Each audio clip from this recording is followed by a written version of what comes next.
Mesdames, Messieurs, merci de nous renouveler confiance. Voici votre journal, dont voici les squelettes. Au sommaire de cette session d'information, les porte-paroles de l'armée à province de l'Ituri sort des Sosilas après une rumeur qui a circulé depuis mardi, faisant état de la présence de l'armée ougandaise UPDF en ville de Bunia, chef-lieu de la province de l'Ituri. Les affrontements de 3 jours dans la ville de Goma entre les FARDC et le mouvement DiEM23 AFC ont coûté la vie à plus de 3000 personnes et détails à suivre dans cette session de formation. Des confusions règnent autour des calendriers réaménagés de l'année scolaire 2024-2025 au sein de l'éducation nationale et nouvelle citoyenneté à Ituri 3 Mahagi, alors que les élèves de secondaire sont appelés examen de premier semestre. Manik Sedidja sur la prise de son et la mise en œuvre. Ce journal vous est présenté par Elias Loaivoueka.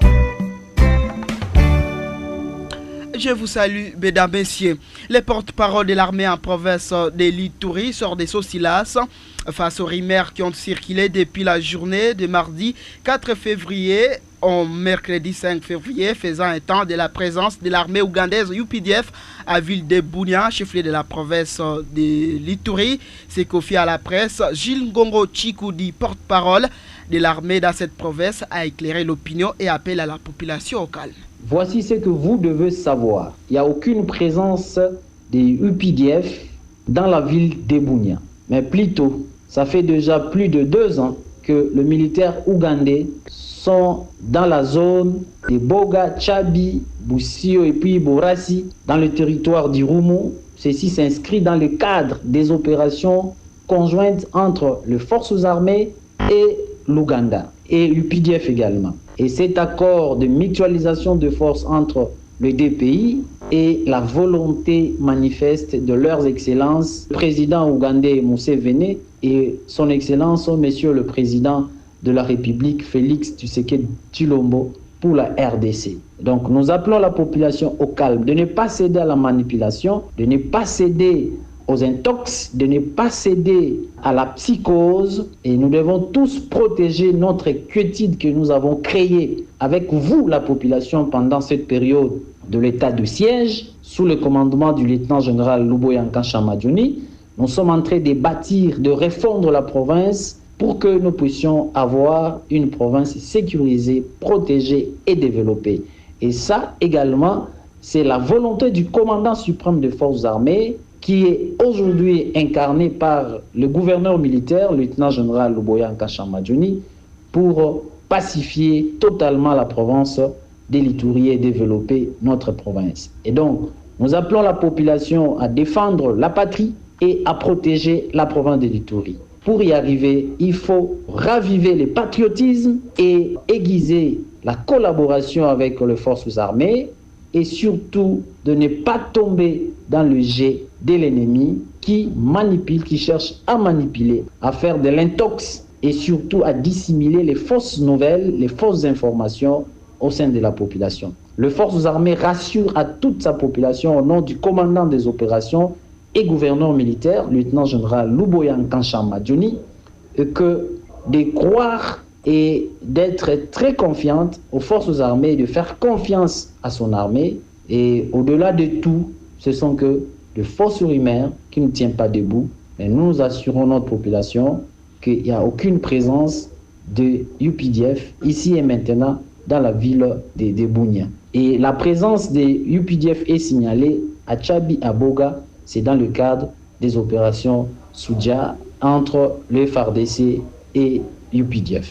Et mesdames, messieurs, c'était là le lieutenant Gilles Ngongo Chikoudi, porte-parole de l'armée en province de l'Ituri, sur les antennes de la radio communautaire Maendelo Bunia. La liste des questions politiques dans la région des Grands Lacs et licencié en relations internationales Tsongo Nzena appelle les gouvernements congolais à ne pas céder au cessez-le-feu décrété par les rebelles du mouvement du 23 mars M23 et l'Alliance Fleuve Congo qui débute mardi dernier 2025.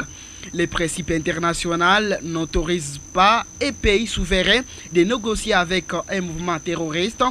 Selon lui, le Conseil supérieur de la défense de la République démocratique du Congo, des forces armées de la République démocratique du Congo et de la police, Félix Tshisekedi doit lancer les opérations robustes à vue de permettre à l'armée loyaliste appuyée par les Wazalendo de prendre le contrôle des entités occupées par ces mouvements terroristes appuyés par l'armée rwandaise. Un État souverain doit négocier avec un autre État de la même dimension. La rébellion ne peut pas donner une leçon à un gouvernement responsable. La RDC a un gouvernement responsable, a un gouvernement légitime et légal. Donc, quelqu'un qui est illégitime et illégal ne peut pas imposer celui qui est dans les normes. Il n'y a aucun principe en relation internationale qui définit et qui demande à un rebelle d'exiger à un gouvernement une négociation. Et à forte raison, ce n'est plus une rébellion, mais c'est un mouvement terroriste. Et sur la scène internationale, en 15 jours, un gouvernement responsable ne peut jamais négocier avec un mouvement terroriste. Ça, c'est un principe international. Une fois vous négociez avec les mouvements terroristes, c'est que vous êtes aussi allié à ce mouvement. De la République, qui est le garant de la nation, il a déjà donné la ligne de conduite. On ne peut jamais négocier avec le mouvement terroriste. Nous devons battre à plate couture ces gens. Le gouvernement doit mettre les moyens, tous les moyens possibles pour battre ces gens. Quand on négocie sur le plan diplomatique, au même moment, nos militaires seront sur terrain. C'est une douleur, moi, en tant que Congolais. Quelqu'un qui quitte son pays vient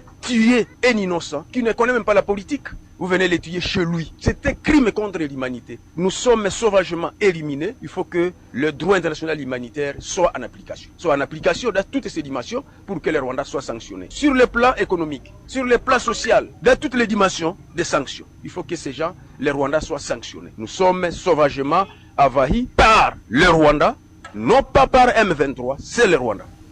Et cependant, celui-ci ajoute que la communauté internationale doit respecter la Charte des Nations Unies en infligeant des sanctions au régime de Kigali.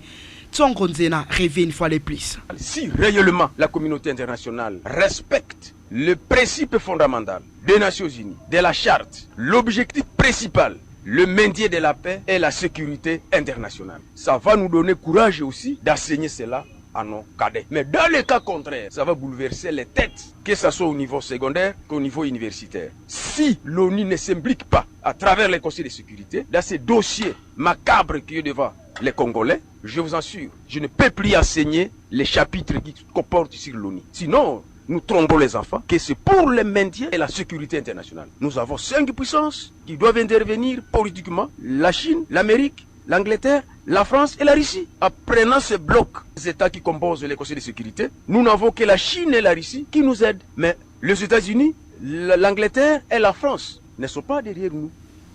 Je l'ai dit à l'iminaire de cette session de formation, les affrontements des 3 jours dans la ville de Goma entre les forces armées de la République démocratique du Congo et M23 AFC ont coûté la vie à plus de 3000 personnes et ont fait des milliers de blessés internés dans plusieurs structures sanitaires de la place.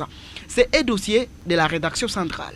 Dans un rapport de l'ONU, environ 2000 corps ont déjà été enterrés par les communautés et la Croix-Rouge, alors que 1000 autres sont encore éparpillés dans les différentes morgues de la ville volcanique de Goma.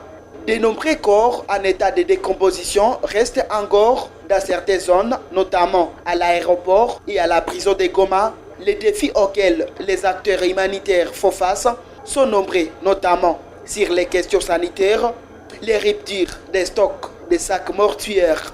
Actuellement, 500 sacs sont disponibles, dont 100 sacs pour enfants et 400 pour adultes, dit est responsable de OCHA en République démocratique du Congo. Et de poursuivre, la situation sanitaire est extrêmement critique et l'enterrement des corps est une priorité pour éviter des risques sanitaires majeurs. Au moins 2000 corps ont déjà été enterrés par les communautés et selon les chiffres de l'OMS qui vient de sortir aujourd'hui, ce sont les 900 corps qui sont toujours dans les morgues des hôpitaux de Goma.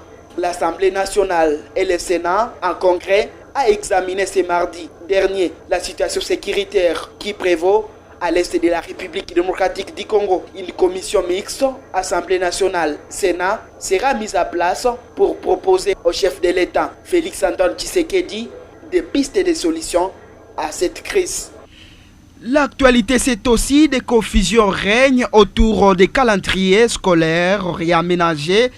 Donc, le calendrier scolaire de l'année 2024-2025 au sein de l'éducation nationale et nouvelle citoyenneté Ituri 3 de Mahagi. Alors que les élèves du niveau secondaire sont appelés examen du premier semestre, cette nouvelle tombe comme un coup de foudre aux élèves et parents. Du côté des autorités scolaires, les opérateurs pédagogiques doivent s'apaiser et vaquer librement à leurs activités.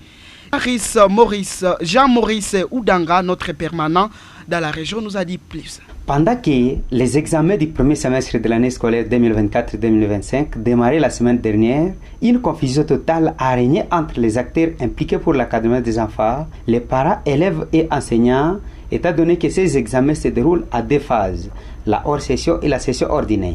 Tout est parti des rumeurs faisant état de la suspension des examens et renvoyé au mois de mars de l'année 2025 selon les calendriers réaménagés dit au mouvement de grève observé à la rentrée scolaire de l'année en cours. Un mouvement de grève a occasionné la perturbation des activités didactiques à la reprise. Les parents et élèves prêts à affronter ces épreuves se lamentent car toutes les dispositions nécessaires ont été prises pour cette fin. Rien à craindre. Nous sommes prêts pour cette évaluation. Et nous avons déjà tout fait pour entamer cette phase exceptionnelle qui couronne la fin du cursus scolaire, s'exclame-t-il. Notez que, du côté des autorités scolaires de la Division provinciale de l'éducation nationale et nouvelle citoyenneté Ituri 3, basée en territoire de Mahagi, les activités didactiques doivent évoluer normalement car cette situation serait due à la mauvaise interprétation du texte. Elle appelle au calme et à une évolution normale des activités scolaires. Pour le moment, quelques inspecteurs sont dans les écoles pour évaluer le déroulement de ces examens de la session ordinaire du premier semestre qui a commencé cette semaine. La MONUSCO sous-station de Beni s'engage à porter soutien indéfectible à la nouvelle autorité provinciale du Nord Kivu pour lui permettre dans un bref délai de regagner la ville de Goma actuellement sous l'emprise des rebelles du M23 soutenus par les Rwandais. La mission onusienne l'a réitéré ce mercredi 5 février à l'issue de sa toute première rencontre avec le nouveau gouverneur militaire du Nord Kivu, le général-major Kakule Somo Evariste, installé provisoirement à ville cosmopolite de Beni. Nous avons déjà exprimé vraiment notre compassion à l'ensemble de nos frères et sœurs congolais au nom de la représentante spéciale de l'ensemble du système des Nations Unies ici et au nom du bureau de Beni. Ça, c'est la première chose. La deuxième chose, nous avons élaboré notre méthode de travailler ensemble pour protéger la population. Les FRDC, la force de la MONUSCO dans sa globalité, la PNC, plus le gouverneur vont travailler ou continueront à travailler main dans la main pour protéger la population dans le Grand Nord. Nous avons élaboré, nous avons exposé au gouverneur le plan que nous avons. Il a accepté, il a apporté tout son appui. Et le troisième point, nous allons accompagner le gouverneur et l'ensemble des services pour bien s'installer à Beni. Notre souhait est qu'il puisse retourner le plus tôt possible à Goma, prendre ses fonctions. Mais en attendant, ensemble, nous allons créer les conditions logistiques pour qu'il puisse travailler. Mesdames, Messieurs, c'est sous cet angle de cette session d'information. Merci à vous de l'avoir suivi. Si vous l'avez aimé, dites merci à l'équipe rédactionnelle de la radio communautaire Mandelo Bunia pour sa bravoure. Je cite Denis Maki, Loela et les autres. On se retrouve très prochainement. La réalisation de Sissilema. Au revoir.